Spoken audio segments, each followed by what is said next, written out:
loaded up into the Higgins boats about 6 a.m. in the morning and went around and around and around and around until the afternoon. We went in about 2 o'clock in the afternoon. We were sitting out there, of course, what was there, 35, 36 of us in the Higgins boat. We don't know what's going on. The lieutenant's got a pair of glasses, and he's looking up at Mount Suribachi, and he says, I can't see anything going on there. And he says, maybe the battle's all over, because we were told it was only going to take 3 days to start with. He says, maybe we're not even going in today. And then all of a sudden, while we got the word to go in, 2 o'clock now, about 2 o'clock in the afternoon, we went in. We hit the beach. We were very fortunate that the Higgins boat boy took us right on up, and we got off on dry land. But there was the beach where we landed was probably 10, 12 feet high, and it had been bombed and shattered so much that it was just deep ash, and we couldn't get quite up to the top of that. And then about 3 o'clock in the afternoon, they brought these rocket trucks in. They had 36 rockets on the back of them. And the first time they fired them, why, the Japanese kept firing at us. But the second round, when they started that swish, swish, swish to going, you could have got up and walked any place you wanted to, but you better get down when the swish stopped. So that was the only way we moved across the island that day. Oh, rockets, and there was big guns firing, machine guns, everything, and you didn't know where it was coming from, really.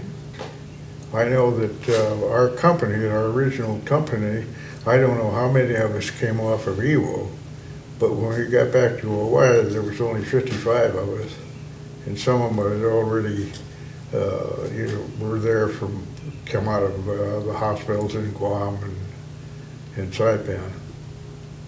We made a left turn to go towards Suribachi, and we were doing pretty good.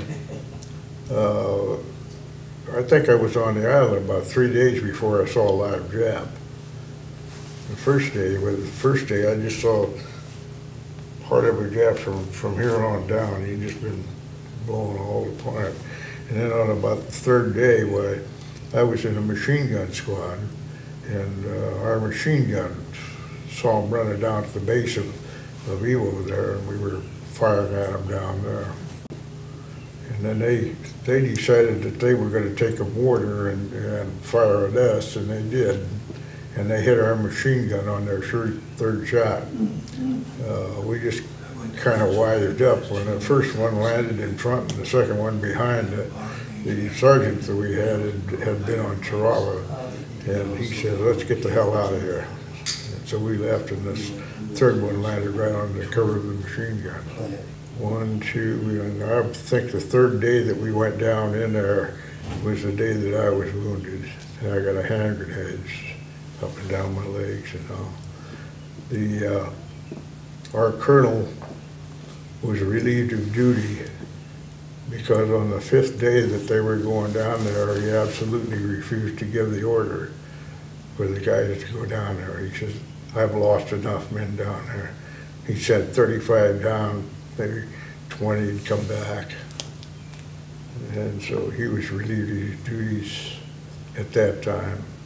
And then we get up at the north end of the island. When we get up at the north end of the island, we had one Japanese guy that decided that he was going to have his own little banzai attack on us.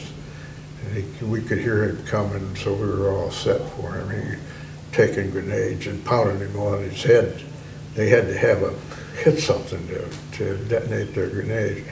And he came up and he hit trip flares there. And there he just stood up there and he was throwing these hand grenades, and we were firing at him, and we couldn't understand. Man, that guy's gotta fall down. We're hitting him. And then pretty soon he had about 6 or 7 grenades left, and they blew up in his body there. And then the next morning when we got up, we went over to where he was, and I don't think there was a spot on his body that you could have put a dime and not hit some kind of a wound. He was just torn all up from shrapnel, machine gun bullets, anything you can think of. He was torn up something terrible.